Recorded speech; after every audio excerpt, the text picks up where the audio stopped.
Coucou tout le monde, aujourd'hui je vous retrouve dans une nouvelle vidéo et donc ce sera pour une revue sur le Mixquick. Si cette revue vous intéresse, je vous invite à regarder la vidéo.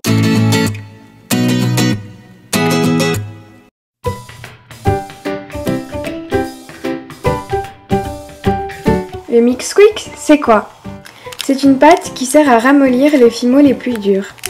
Vous la trouvez sous un format de 100 g dans plusieurs boutiques de pâtes polymères. Son prix tourne autour de 4 à 5 €. Cette pâte se mélange avec les autres pâtes fimo pour les rendre plus molles. Elle passe également au four à la même température que les autres pâtes. Je vais donc la tester avec une fimo très dure et on va voir ce que ça va donner. Premièrement, on va essayer d'ouvrir le paquet. Donc voilà, je trouve que l'ouverture n'est pas forcément pratique. Ici, on a une petite notice.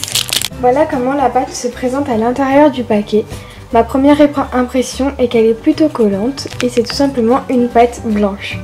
Je vais utiliser cette pâte avec ce petit morceau de fimo Effect. Donc voilà, comme vous pouvez le voir, il s'effrite pas mal. Et donc il faut 2 tiers de fimo dur et 1 tiers de fimo Mixquick. Donc on n'est pas obligé d'être hyper précis, on fait juste à peu près. Donc j'en coupe un petit morceau, je pense que je peux en couper un peu plus.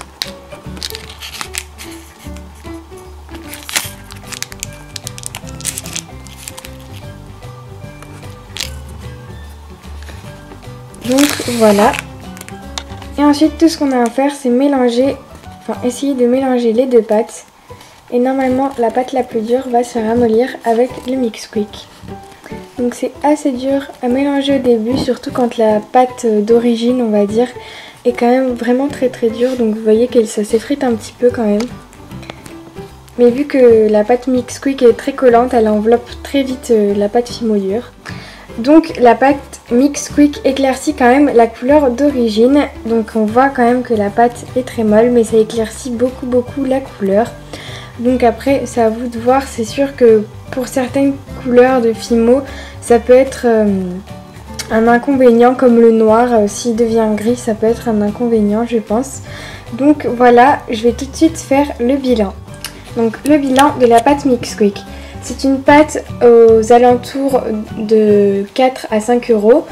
Tout dépend sur quel site vous l'achetez ou dans quel magasin vous l'achetez.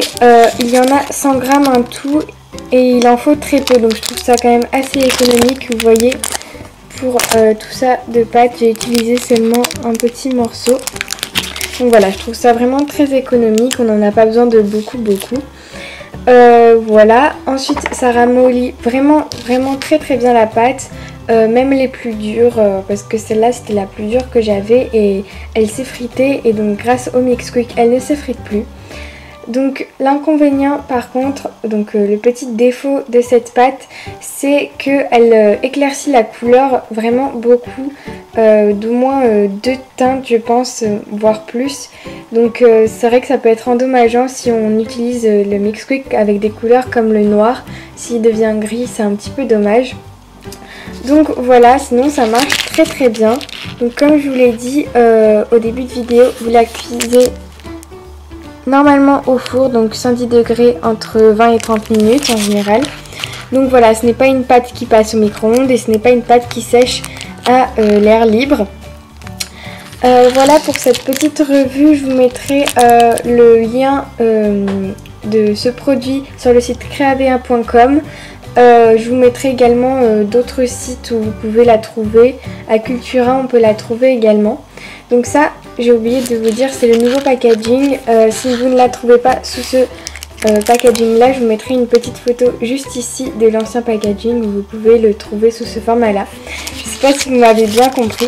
En tout cas, je ne pense pas que ça existe dans toutes les marques.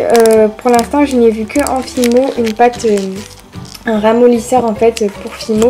Je ne l'ai vu que dans cette marque. Donc voilà. Je trouve que c'est quand même une très bonne idée. Après c'est vrai qu'il y a un petit défaut, donc c'est assez dommage. Mais franchement pour certaines couleurs ça va très bien. Par exemple pour le blanc c'est pas un inconvénient. Donc voilà, j'espère que cette petite revue vous aura plu. Et puis je vous dis à bientôt pour une prochaine vidéo. Salut!